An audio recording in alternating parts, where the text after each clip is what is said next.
Welcome back to my channel.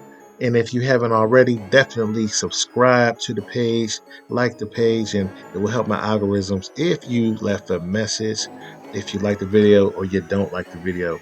What I want to do right now, I want to touch on what Kevin Garnett stated in an article with the New York Times, where he says a lot of the players from back in the day, 20 years ago, could not play in the league today. And I believe that is blasphemy. You hear me? And I'm going to say my views in a minute, but first I want to say this video is sponsored by Legal Shield. If you ever wanted to get some information and talk to an attorney and not get billed for it every time you use it, definitely check out the link below. Now, what I want to do is I want to bring up this article where he talks about that, and I'm going to go over that, and then I'll say my views on this video. Now, here's a question that Kevin Garnett was asked. What's your take on a current state of the NBA game? The game is at another level. I know you said that you made the team with Vancouver, but I want you to get on the court.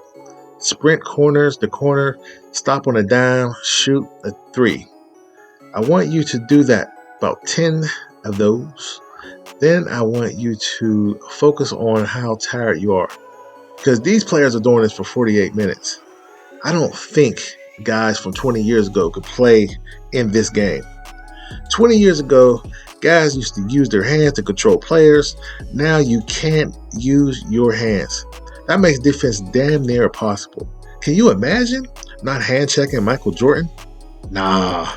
The fact that you can't touch players gives the offensive players so much flexibility. Defensive players have to take angles away and stuff like that. But if you have any creativity and ambition, you can do a great offensive player in this league. The fadeaways, the one-legged runners, the one-leg balance shots, that's stuff that Dirk Nowitzki brought to our game. And now when you see Joker play, it feels like he's taken the darkness and mixed it with his own talents. Steph Curry revolutionized things with being able to shoot it from distance with such consistency. Klay Thompson, Dame Lillard, these guys changed the game.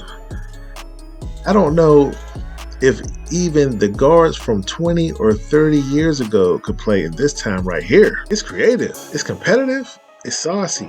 You get dropped. A dude will cross you over and break your ACL these days. The game is in a great place. Now, I do agree with Kevin Garnett that a lot of the players are faster, more creative, and it's a lot harder to watch these players. I do understand that, and I just don't see what he said. What he pointed out was these players couldn't play from the players 20 years ago couldn't play now. I don't know about that. Let me name a few players that I feel that can play right now that was the all-stars. All right. So you mean to tell me Baron Davis couldn't play in this era? Baron Davis was dropping buckets back then when they were hand checking. Kenny Anderson got handled as well. Straight out of New Jersey, Georgia Tech. Allen Iverson, Georgetown, Allen Iverson, when he was dropping 30, 40 points, when they were knocking him to the ground, he was getting right back up. Latrell Sprewell. Come on, man. Michael Jordan? He did point out Michael Jordan. Imagine Michael Jordan playing in this era when you couldn't touch him, when he was getting 37 points a game. 88. When they were knocking him to the ground, he was getting right back up. And he's a great free throw shooter. Kobe Bryant? Come on, he got to stop. Steve Francis, Steve Nash, Jason Kidd, Tony Parker, Tracy McGrady. Imagine someone's not touching Tracy McGrady. Sam Cassell, Glenn Robinson, Jerry Stackhouse, Nick the Quick Van Exel, Reggie Miller, Tim Hardaway with the double crossover. Come on, man. Stop. People live in the moment. Allen Houston and White Chocolate, Jason Williams, that's just to name a few. You're saying he couldn't play in this league? Imagine if they couldn't touch each other. What? Now, and also when they want to say, I don't like the volume of three-point shooting. I don't think nobody does, because no one's watching the NBA because it's boring. They shoot about 40 threes a game. Who wants to go down there and see somebody jack up threes? Now, it's one thing to watch Golden State Warriors or the New Jersey Nets and maybe even LA because they have LeBron. But these other teams cannot compete with that because they can't shoot the three at that volume. So imagine a game where they're shooting 50 threes a game, 30 to 50 threes a game, just shooting them up, and they're missing. Clank, clank, clank. It's the most boring game to watch. So I disagree with them with that.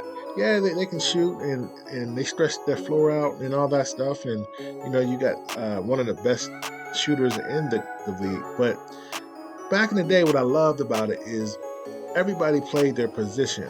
So if you had the bruisers there, who wouldn't let you go to the hole, your Anthony Masons, your Charles Oakleys, all those type of people, they played their role. They got their rebounds, Dennis Rodmans of the world, John Sallies.